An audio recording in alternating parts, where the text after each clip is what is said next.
Hello, everybody. Welcome to the show. My name is Brandon, and I'm your host, My name is Brett, and I am the co-host to the It Ain't Right podcast, where we pick an event or topic of the day. and rated on a scale from right to It Ain't Right. That's right. Yes, sir. What are we talking about today? Well, today's going to be a really tough one because it's going to be over the heartbreaking, tragic catastrophe that happened during the Venezuela earthquakes.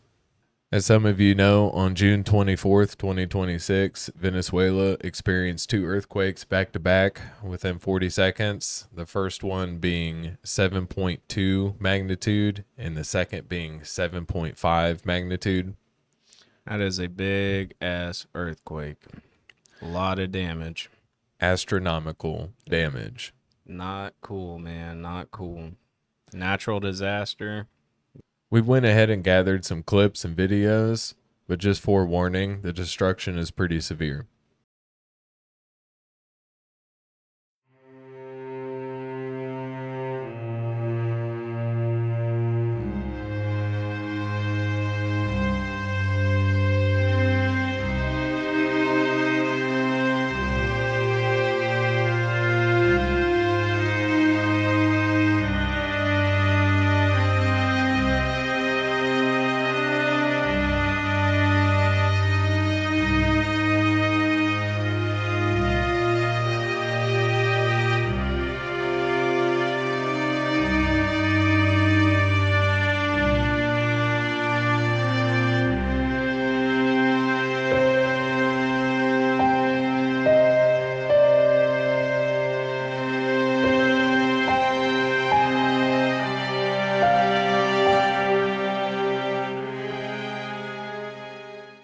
That's really tough, man. Prayers to all the people out there going through that. I hope things start looking up. I know everyone's trying their best to help you guys, but as of the latest official reports, the death toll from the recent twin earthquakes in Venezuela has risen to 3,342 people. The authorities have also reported 16,470 injured, leaving 17,345 people homeless. That's insane. It says that officials have cautioned that the death toll could continue to increase as they continue their recovery, search and rescue efforts, and their identification efforts as well. Now, they said that there was an estimated 58,000 to 59,000 buildings damaged or destroyed, but that was based on satellite imagery. The Venezuelan authorities on the ground have reported 189 buildings completely collapsed and 855 buildings damaged.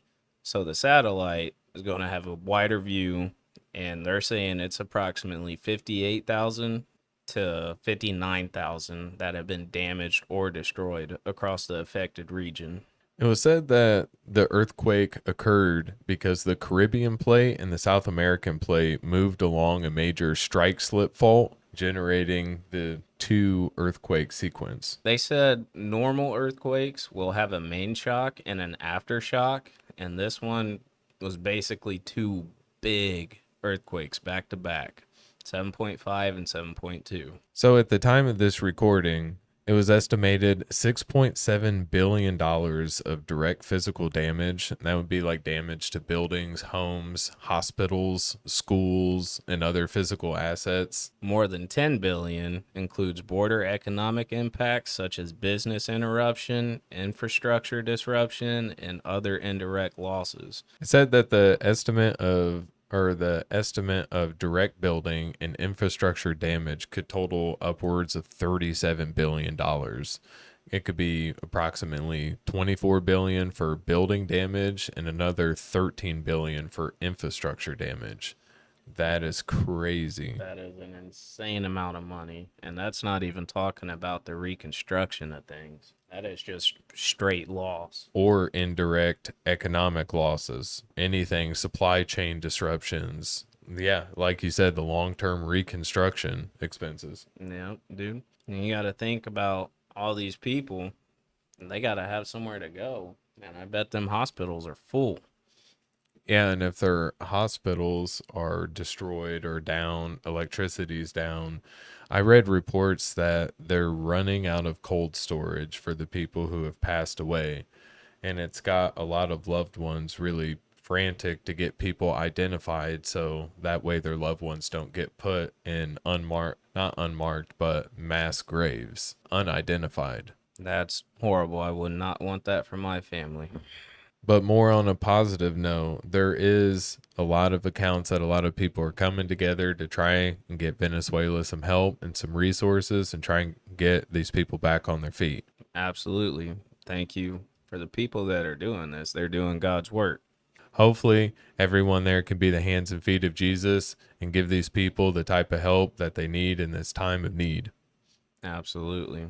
Venezuela reported that more than 1,600 international rescuers had arrived on 17 flights, with an additional 25 flights for extra help. That's a lot of people, and that comes from the foreign search and rescue personnel. That's awesome. There's multiple countries providing aid to this tragedy, and it's at least 32 countries. Nations from the Americas, Europe, and elsewhere deployed rescue teams, medical staff, engineers, and disaster specialists. Yeah, they said that there's a lot of volunteer work from churches, community groups, students, NGOs. There's well over 10,000 people participating in combined rescue and relief efforts right now. So a lot of people are coming together. I'm sure we can always, anyone could always use more help in that kind of situation right now. Absolutely. The countries is the United States, Colombia, Brazil, Mexico, Cuba, France, Germany, Spain, Switzerland, Netherlands, India, China, Ecuador, El Salvador, Panama, Italy, Dominican Republic. All of these people are over there helping right now, trying to make a difference. Well, now that we've covered the details, this is going to be the part of the show where we go ahead and put this on a scale between right. And it ain't right. And we both definitely feel that this is strongly, it ain't right. Two back to back catastrophic earthquakes, damaging infrastructure, removing people from their homes, killing people. I The mean, deaths, the homeless, the buildings, the hospitals. It is a huge tragedy, and people need help.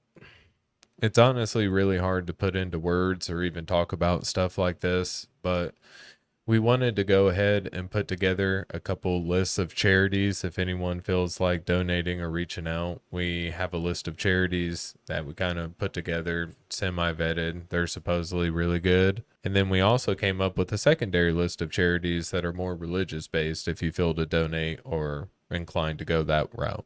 Do your own research. Do your own research and donate at your own risk. Make sure it's not going to any scams or anything like that. But these people need help, and we know that there's people out there working really, really hard to help them. Now, the last thing I want to bring up, and it's also pretty hard to talk about, but we know when catastrophe strikes, the devil's going to be at work. So everyone needs to take care because there's studies and other reports out there that indicate that during these hardships and times of disaster, crime, murder, human trafficking, all these things are on the rise.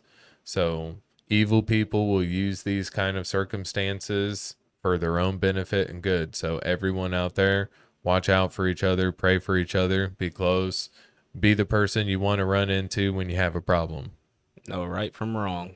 But this is also the part of the show where we want to go ahead and say that everything that we talked about today was found online. So it could be true, it could not be true.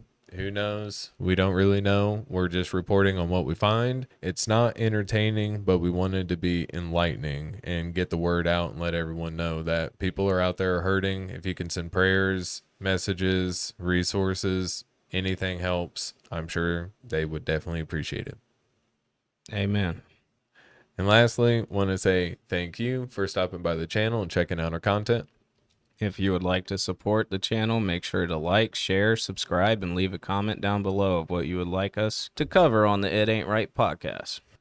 Well, that's a wrap on this one. Thanks for listening. If you enjoyed today's episode, be sure to follow the podcast and share it with someone who needs to hear it. Until next time, God bless. Stay free. Stay free.